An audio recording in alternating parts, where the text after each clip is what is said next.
शहजाद पूनावाला जी, क्या ये महज इत्तेफाक है कि जो एंटी सीएए में हमने देखा कि देश के कई भागों में कुछ लोग लीड कर रहे थे एंटी सीएए प्रोटेस्ट, आज वो इस प्रोटेस्ट, हिजाब प्रोटेस्ट में भी शामिल है? और हमने बताया कि वहां भी एक तरह का प्रयोग था कि सबसे पहले प्रोटेस्ट करो देश के अन्य भागों में, फिर एक चेहरा ढूंढो। अगर शाहीन बाग में दादी थी तो अब एक लड़की है। उसके बाद 4 लोग जो निकल कर आ रहे हैं, वो शाहीन बाग के प्रोटेस्ट भी लीड कर रहे थे, यहां भी लीड। तो ये आपको लगता है कि एक पैटर्न है, एक टूल किट है, या सचमुच हमारा देश इंटॉलरेंट होता जा रहा है और सहन शक्ति कम है?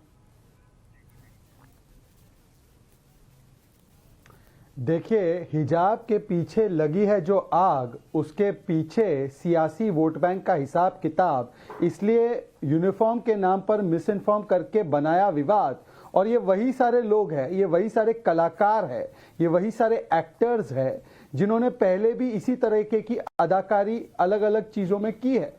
स्क्रिप्ट बदलती रहती है, नई नई फिल्में आती रहती है, पर डायरेक्टर एक ही है। देखिए, ये विवाद भी जो पूरा शुरू हुआ वो कैंपस फ्रंट ऑफ इंडिया और कांग्रेस पार्टी के महागठबंधन के बाद शुरू हुआ, क्योंकि आप ही के चैनल ने बताया कि अगस्त 2021 में एक अंडरटेकिंग साइन किया गया था। जो क्लासरूम है, देखिए स्कूल में हिजाब पहना जा रहा था, क्लास में भी पहना जा रहा था, पर जब क्लासरूम चल रही थी महिलाओं की क्लासरूम, तब वो हिजाब पहनने का कोई वहां पे चलन नहीं था। वो उसके लिए तैयार भी थे, उनके लिए कोई दिक्कत भी नहीं थी। परंतु जब सीएफआई एंट्री करता है और फिर कांग्रेस पार्टी के वकील कामत, कपिल सिब्बल, श्रीनिवासन, ये सारे लोग एंट्री करते हैं, उसके बाद ये पूरा मामला जो है अलग तरीके से तूल पकड़ता है।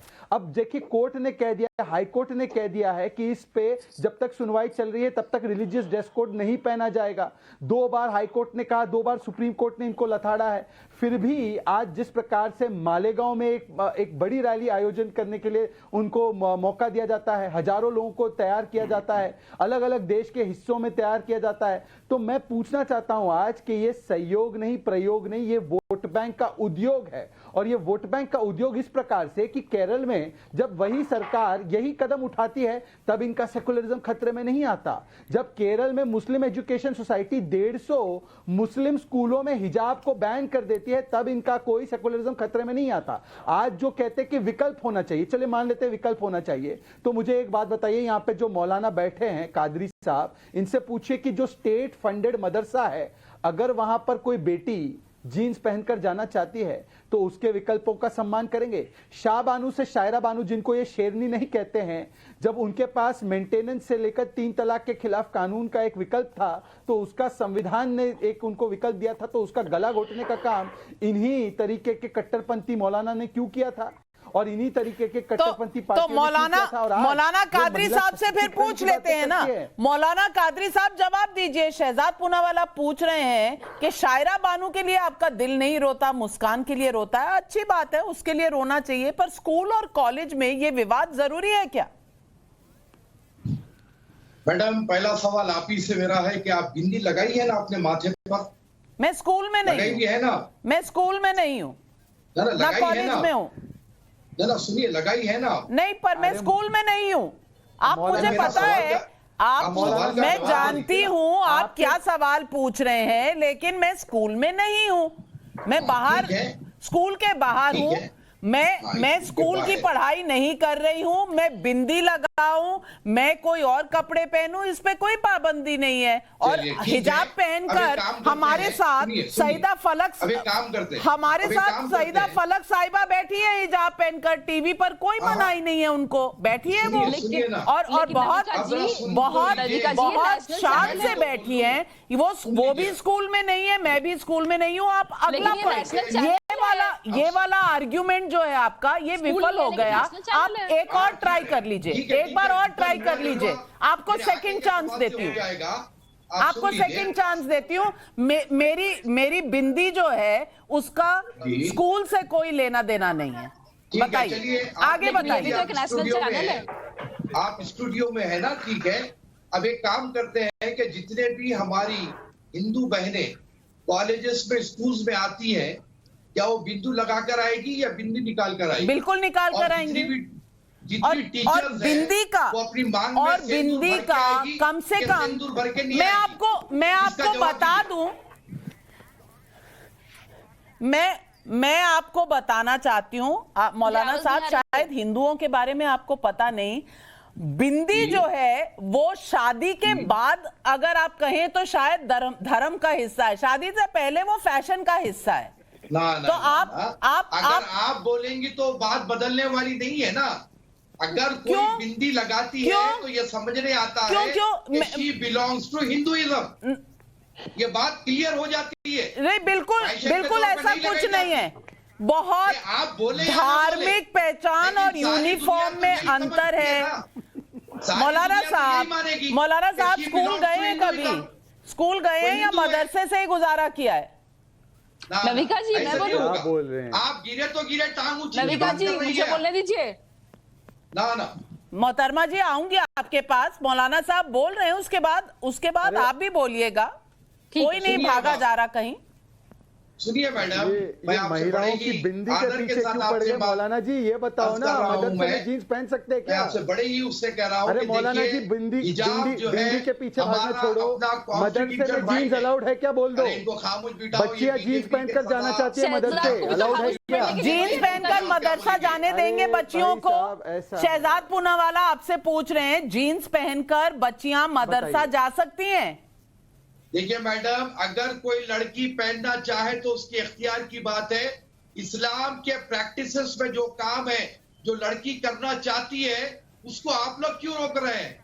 हम किसी औरत को मुसल्लत नहीं कर रहे हैं, कोई हिंदू प्रेशराइज नहीं कर रहे हैं। कोई तो हिंदू हिजाब बांधो। कोई अगर हिंदू लड़की स्कर्ट अपनी में मर्जी आपके से मदरसे बांधती में है, आ सकती है, पर्दा क्योंकि शायद वो करती है, पहनना चाहे। जुबाब पहनती कोई है, हिंदू तो स्कर्ट में आपको मदरसे आ रोकने सकती है। रोकने वाले- मौलाना साहब, इनकमिंग बैन मत कीजिए, मेरा सवाल सुन लीजिए। कोई हिंदू लड़की जी। स्कर्ट पहनकर आपके मदरसे आ सकती है या नहीं? आ सकती है कि देखिए नहीं? मैडम, मैं आपको फिर एक बार कह रहा हूं कि आप स्कूल्स की बात कर रही हैं या दीनी मदरसे की बात कर रही हैं। आप पहले मुझे ये बताइए। मैं दोनों की अरे बात कर रही हूँ, मदरसे जो क्योंकि state funded हर होते हैं, जगह उसके बारे सब में कुछ बात हो अलाउड रही होना है। चाहिए फिर तो। हाँ तो सुनिए, अब आप, मैं आपसे पूछ रहा हूं, क्या मंदिर विकल्प में की आप बात है स्कर्ट भाई। पहनकर आने देंगी, मिनी स्कर्ट? तो आपको लगता है स्कूल अरे और वो मंदिर में धार्मिक कोई फर्क संस्थान- नहीं है? धार्मिक संस्थान और शैक्षणिक मंदिर में आने संस्थान को देंगी कैसे क्या? तोड़ रहे हैं आप- पहले स्टूडियो की आप बात कर रहे थे, धार्मिक फिर मंदिर की बात स्थानीय कर रहे हैं, शिक्षा के जहां पर संस्थानों की बात धर्म करो। की चलिए। तालीम दी जाती है, उसको कौन से मदरसा? कहते हैं। जो अच्छा। जिस स्कूल की बात हो रही है वहां धर्म की अच्छा। तालीम दी जाती है, वहां ओह। धर्म की तालीम दी जाती है। आप गए हो सुनिए, स्कूल कॉलेज अब में? मैं अपने पॉइंट पे आ रहा हूं ना। नहीं, आप बहुत भाई, समय ये- लगा रहे हैं, पॉइंट है नहीं आपके पास, समय ना, लगा रहे हैं, बराबर है, घूमते मैडम। हुए इधर देखिए, से आप- उधर जा रहे हैं। और मैं अशोक पंडित जी को मुस्कान के पूछना ऊपर चाहती हूँ, 100-150 मौलाना दलीलें साहब, आपके नारा पास लगाते हुए आपके आगे पास बढ़ते कोई हैं। तर्क तो है नहीं। आपको मेरी बिंदी से भी तकलीफ है, जबकि मैं स्कूल में नहीं बैठी हूँ, मैं स्कूल में नहीं बैठी हूँ। लेकिन अशोक पंडित जी, ये जिन चीजों की तुलना कर रहे हैं, उनका तो इस यूनिफॉर्म से कोई लेना देना नहीं है। तो यानी कि बात का बतंगड़ बनाना है, ये इनका बहाना है कि ये स्कूल को बहाना बना लीजिए, क्योंकि बतंगड़ तो इनको बनाना है और स्कूल एक बहाना है। अशोक पंडित जी, आप क्या समझते हैं कि ये इतने सारे संयोग अपने आप ही यूं ही होते चले जा रहे हैं? इस तरीके से आएंगे, क्या हम इसकी तारीफ कर सकते हैं? कतई नहीं कर सकते। नमस्कार नाविका जी, मैं मौलाना साहब से रिक्वेस्ट करूंगा कि वो जरा शांत हो जाए थोड़ी देर के लिए। नाविका जी, आपने बहुत इंपॉर्टेंट मुद्दे को टच करके आप आगे निकल गई। हिजाब सही है गलत है उस पर मैं बाद में आता हूं। हमको इस देश के लोगों को एक बात को समझना बहुत जरूरी है, और इनकी बात आजकल एक्सपोज होने लगी है, वो है इनका इकोसिस्टम। आप देखिए, पहले से जब भी देश में किसी स्टेट में और कहीं बड़ा इलेक्शन होता है, उसके पहले इनका एक ड्रामा शुरू होता है, एक खेल शुरू होता है। आप शुरू करिए जेएनयू टुकड़े टुकड़े गैंग, उसके पहले, उसके बाद इलेक्शन था, उसके बाद आइए आप अवार्ड वापसी गैंग आई, उसके बाद एक इलेक्शन था, उसके बाद आइए आप इंटॉलरेंट गैंग इलेक्शन के वक्त पे, खान मार्केट गैंग इलेक्शन के वक्त पे, शाहीन बाग गैंग इलेक्शन के वक्त पे, दिल्ली राइट्स इलेक्शन के दम पे, और अब हिजाब गैंग जो है वो हिजाब का पूरा जो नाटक जो रचाया जा रहा है वो है यूपी इलेक्शन और पंजाब इलेक्शन और बाकी इलेक्शंस को लेके। मान लीजिए मेरी बात को, जिस दिन ये इलेक्शन खत्म होंगे ये हिजाब का नौटंकी खत्म हो जाएगा। दो, सेकेंडली आप देखिए जो यूजुअल सस्पेक्ट्स हैं, जो एक्टर्स हैं, जो प्लेयर्स हैं, जैसे शहजाद ने कहा, वो सारे के सारे इकोसिस्टम में सारे प्रोटेस्ट पे कॉमन है। वो वही चेहरे हैं जिसने अल्लाह अकबर का नारा लगाया, मुझे उस नारे से कोई आपत्ति नहीं है, वो सेम औरत है जो टुकड़े टुकड़े गैंग का हिस्सा है। तो जैसे देश में इंस्टेबिलिटी लानी होती है, जैसे ही देश में किसी किस्म का खराबा आना होता है या किसी किस्म का एक अननेचुरल एक माहौल क्रिएट करना होता है, इंस्टेबिलिटी का माहौल क्रिएट करना होता है, तो ये सारे एक्टर्स जो हैं ये रिस्पॉन्स है। अब हमारी इंडस्ट्री में देख लीजिए आप नाविका जी, हमारी इंडस्ट्री में वही चेहरे हैं, हमारी इंडस्ट्री में वही लोग हैं, वही 300 लोग हैं जब 2014 से वो पीछे पड़े हैं कि मोदी जी को वोट मत दीजिए, मोदी जी प्राइम मिनिस्टर नहीं बनने चाहिए। वही चेहरे हैं। अभी शबाना जी आ गई, सोनम कपूर जी आ गई हैं, अब स्वरा भास्कर जी आ जाएंगी, फिर जितना भी है ये जो सिग्नेटरीज हैं कि हम इस सरकार को चलने नहीं देंगे, सरकार जो है ये इंटॉलरेंट सरकार है। बेसिकली ये सारी नौटंकी जो है वो इसी पे बेस्ड है, इसी तथ्य पे बेस्ड है कि किसी न किसी तरह से देश में इंस्टेबिलिटी लाओ, एक वॉर लाइक सिचुएशन क्रिएट करो, इनर इनसिक्योरिटी क्रिएट करो और मोदी की सरकार को जो है वो हिलाने की कोशिश करो।